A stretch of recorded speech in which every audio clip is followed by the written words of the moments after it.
want Republicans dead. Where I could stand in the middle of Fifth Avenue and shoot somebody and I wouldn't lose any voters, okay? The women with the least likelihood of getting pregnant are the ones most worried about having abortions. On January 6th of 2021, you had tens of thousands of people peacefully protesting. So, it's not a right-wing conspiracy theory. It's not QAnon. It's real.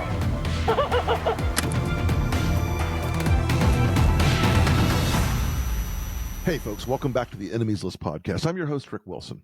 Our guest today is Marietje Schaake, and her new book is The Tech Coup: How to Save Democracy from Silicon Valley.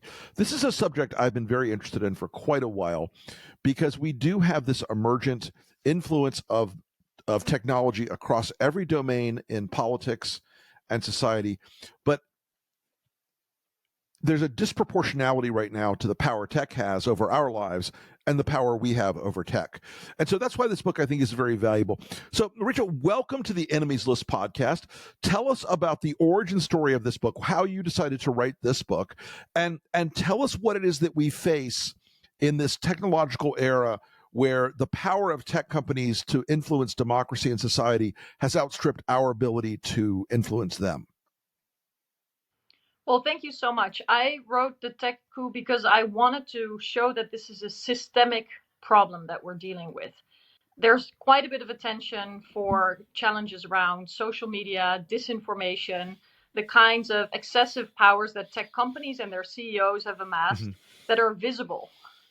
But I also wanted to show the invisible, tech companies deciding on offensive operations without a mandate or without accountability, or questions of critical infrastructure that are now more and more in the hands of tech companies, with huge questions looming about who is responsible, who's going to defend this infrastructure, and what it means for the rule of law, both within societies but also on the global stage. And this has really been a theme that has been front of mind for me since I served as a member of European Parliament between 2009 and 2019, but also now that I'm at Stanford. And, throughout those 15 years, it is safe to say that the outsized power of tech companies has grown, and that lawmakers, politicians are truly struggling to come up with the right strategies and policies to safeguard the rule of law and democracy. So I wanted to put it on the agenda, but also offer avenues for the solutions. I think one of the things that you wrote about in the book that most Americans get, that they are increasingly get, that they live in a sort of algorithmic bubble. But there are tools in the world of tech, like Pegasus, that people don't know about.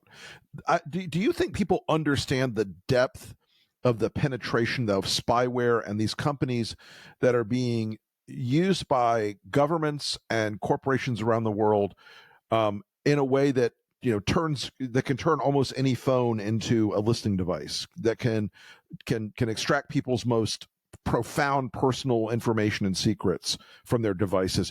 Talk to us about that sort of spyware infrastructure that's out there, and how Pegasus in particular plays a role in that.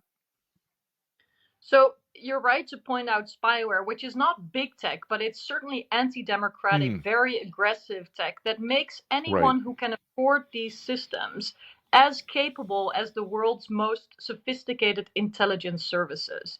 Spyware of today doesn't require a target or victim to click on a wrong link, to fall for some scam.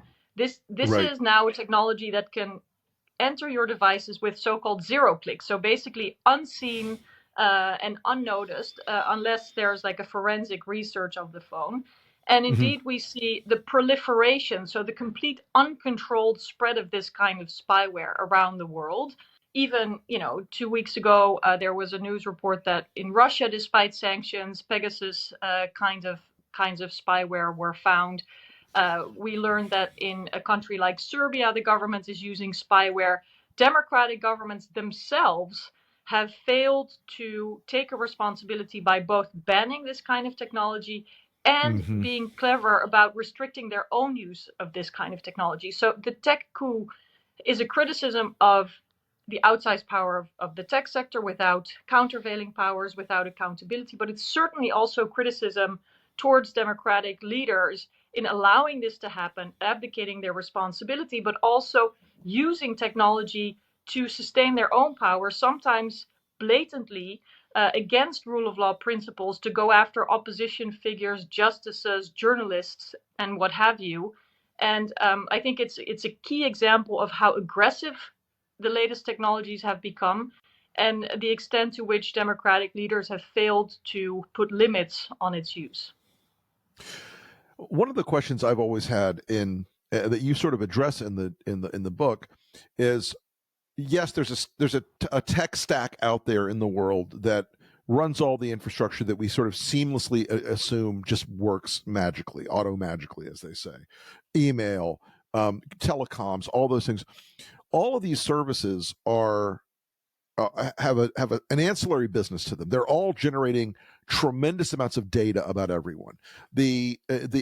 All of the social media platforms, they are generating tremendous amounts of data about everyone, and that data is employed basically in advertising influence campaigns.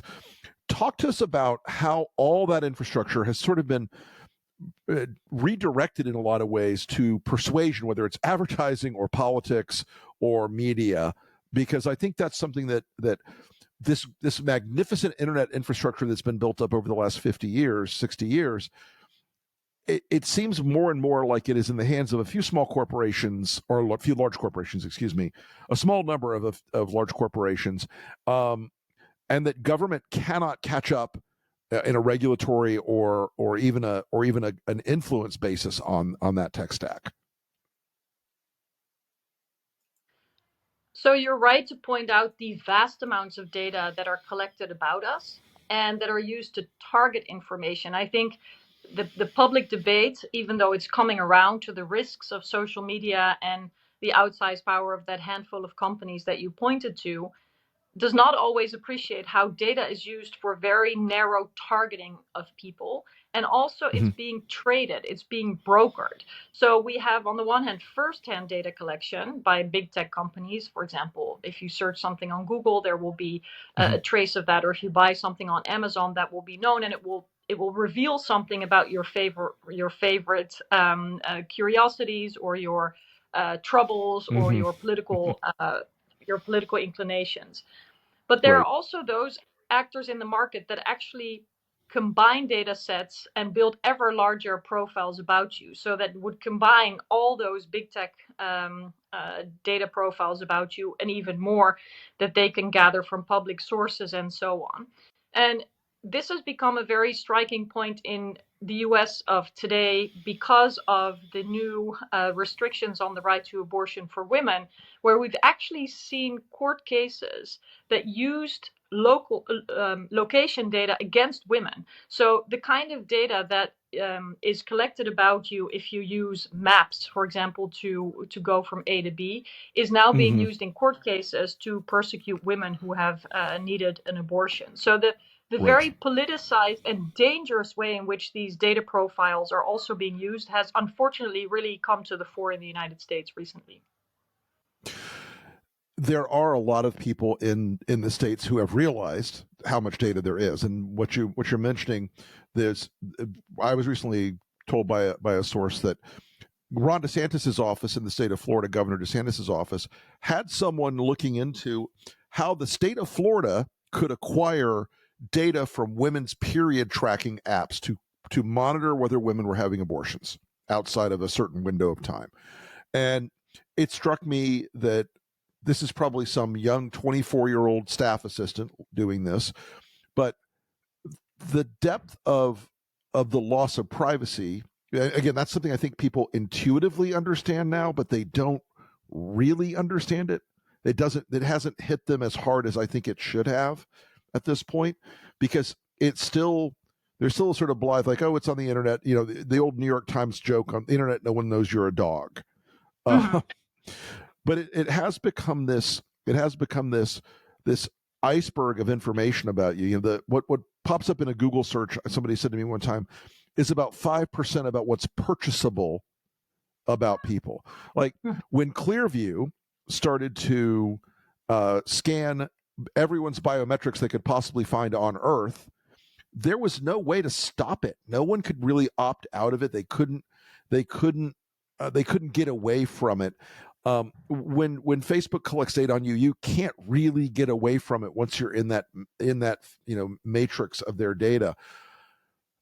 What countries do you think are doing a credible job on this? I know GDPR in Europe was a step, and I know some of the right for removal in Europe is a step.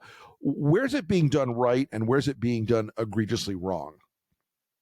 Well, let me say two things about what you just laid out here. One, the example of Florida is exactly the kind of dystopian reality that we have come to, that we are living in, where data profiles are used against people in dangerous ways, and the sensitivity to the abuse of power by the state with data against certain groups of people, women in the example that you used, is something that Europeans have really felt in more recent history. For example, under Nazism, but also under communism. And if Americans ever wonder why data protection and the right to privacy is heartfelt by many Europeans, it's not some theoretical exercise. That is because they want the state to be in check, and companies, but also public organizations. And so in Europe, we're further along in adopting laws that indeed put guardrails around the limitless collection and use of data. It's not perfect, but these are first steps. You mentioned Clearview AI, which indeed scraped the entire internet to build massive databases of facial recognition tools in particular.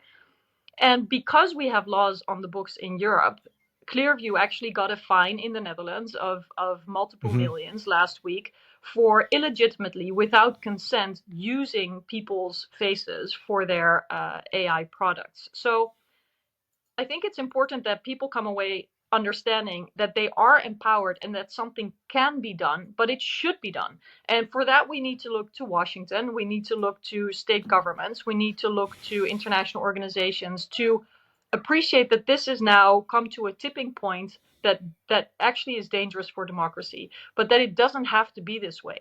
And I feel like that is Right. the step that leads to action that more people should be taking.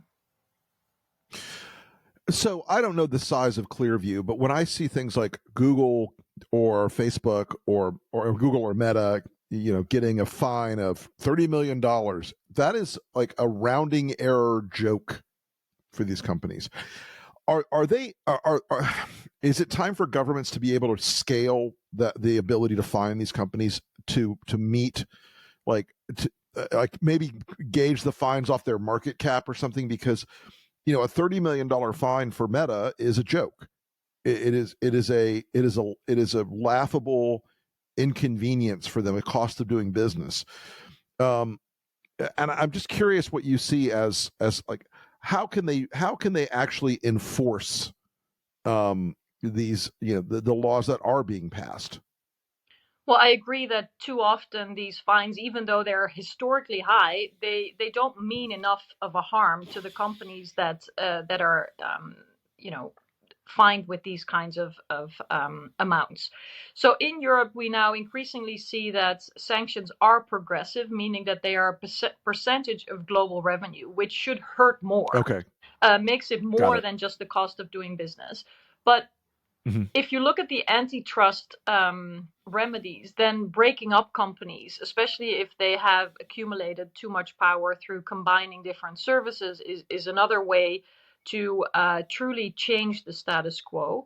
But I actually, in the Tech Coup as well, I suggest that some technologies are simply so harmful, like spyware, that they should be banned. We should really feel the agency on the part of democratic governments to use the full spectrum of tools in the toolbox to make sure that there's no abuse of power by tech companies without accountability or oversight that's independent, and that governments are also subject to accountability and prevention of using technology to repress people. So it is really urgent that we are more imaginative, and that indeed, as you mentioned, we appreciate the reality for what it is. Namely, these companies are of a scale, of an amount of capital that we have not seen in history. And that also means that fines, remedies, sanctions should take a different shape, and we should make sure that we achieve the results that we want in the interest of a resilient democracy, rather than thinking, oh gosh, this is a fine of an amount that has never been seen before.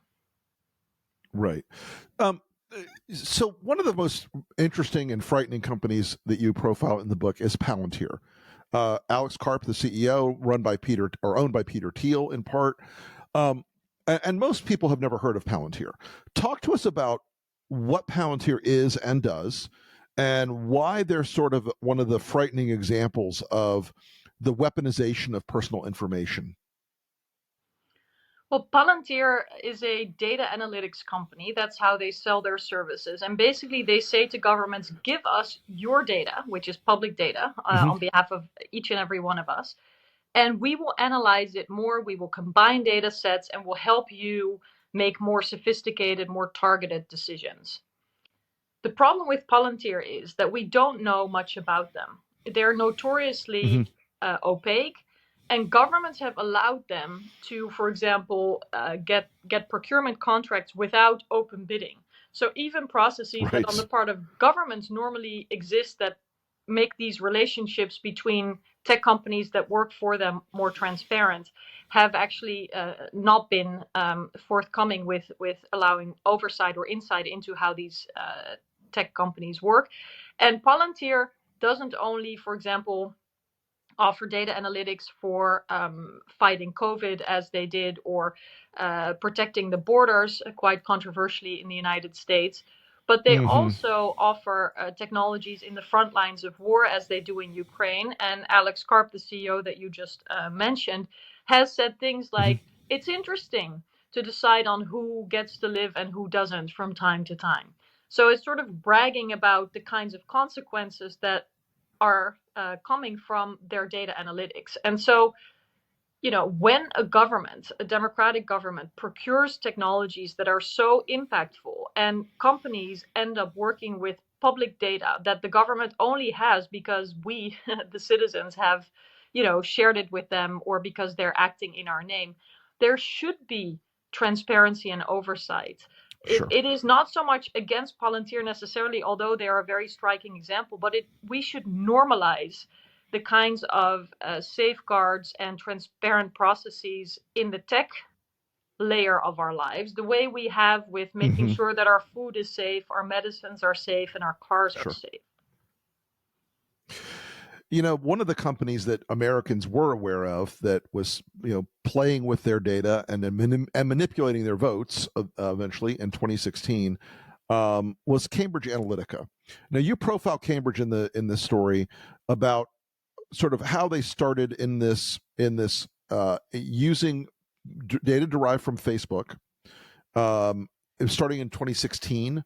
With Ted Cruz and others in the U.S., but eventually they became something that reshaped Britain's history by the use of Cambridge during the Brexit fight, and they've reshaped America a bit as well. In terms of the way that the Trump team weaponized the Cambridge Analytica data.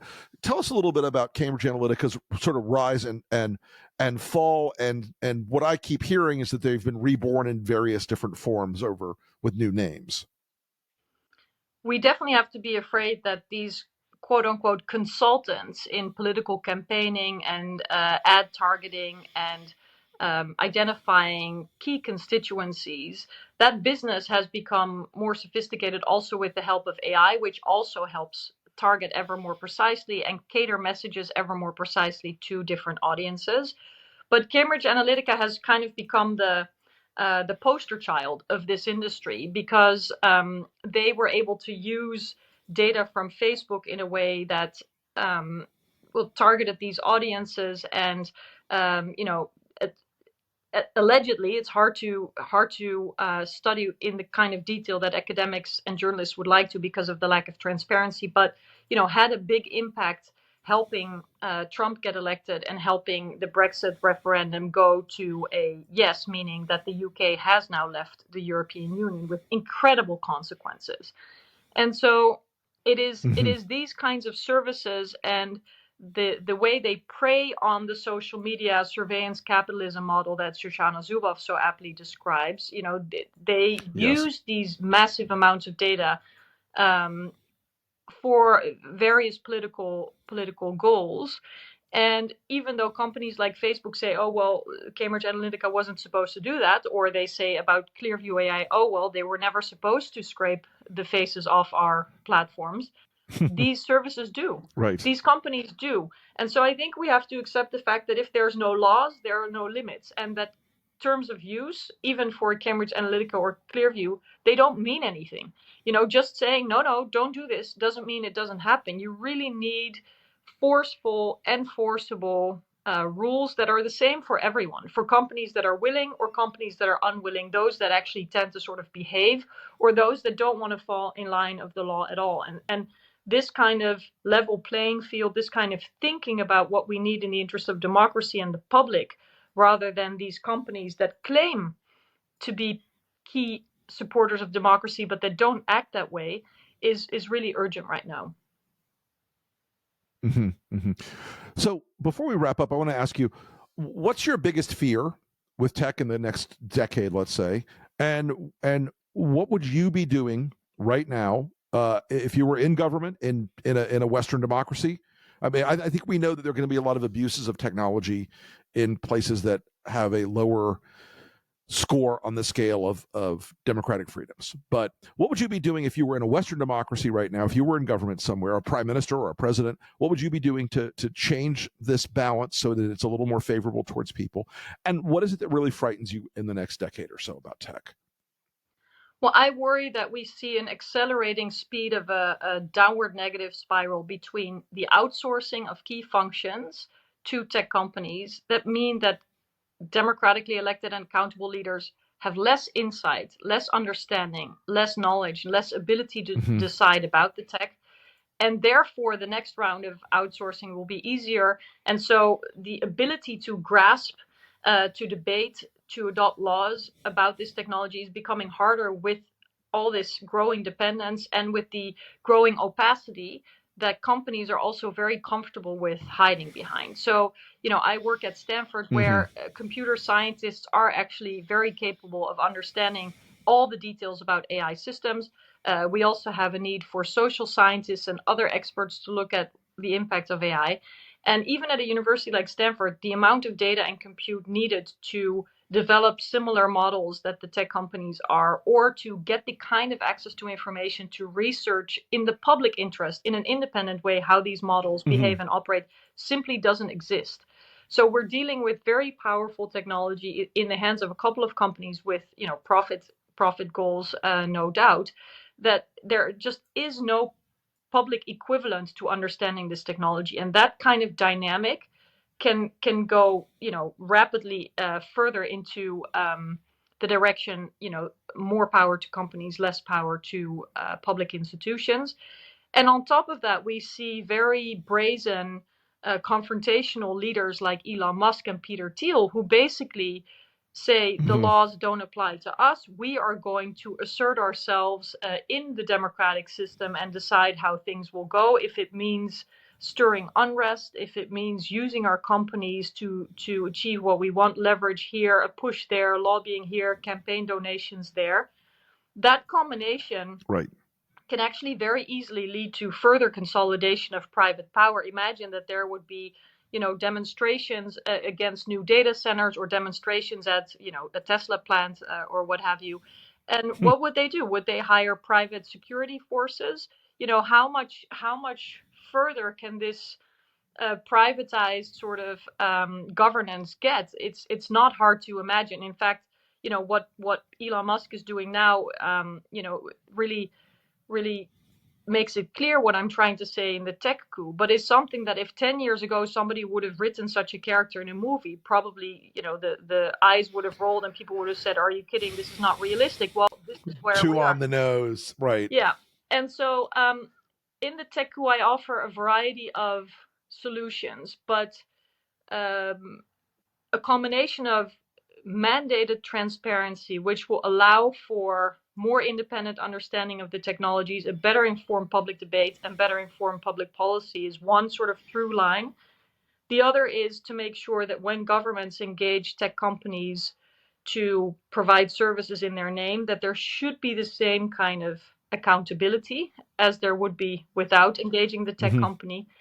And governments should use the power of their purses. It's easy to talk about regulation. Then we always hear regulation stifles innovation, or we hear that Washington and Congress are so dysfunctional that we won't expect any change from there. But let's also look more broadly. Right. Let's look at the power of investments and the criteria we can attach to that, and of the purchasing power of governments. For a lot of tech companies, governments are their biggest client, main client.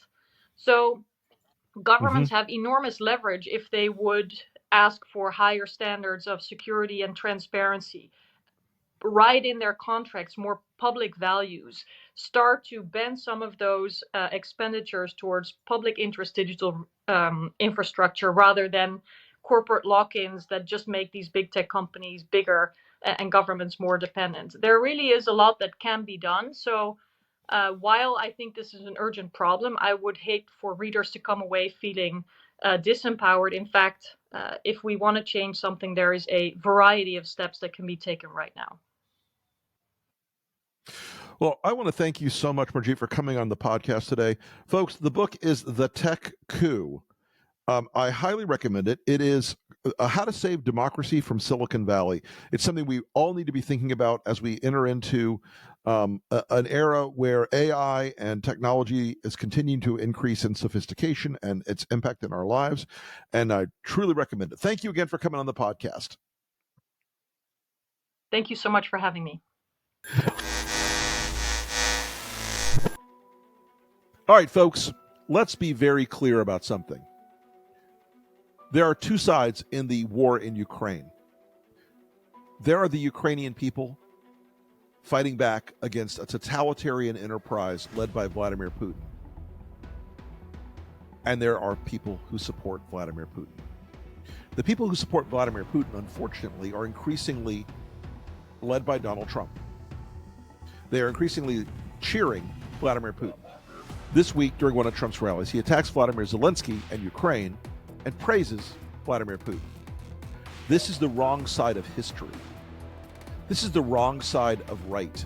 This is the wrong side of justice. This is the wrong side of what a Western democracy should do when an allied nation is attacked by Russia. Donald Trump knows this, and yet he's in the pocket of Vladimir Putin. He's Putin's bitch. There's nothing else you can say about the man.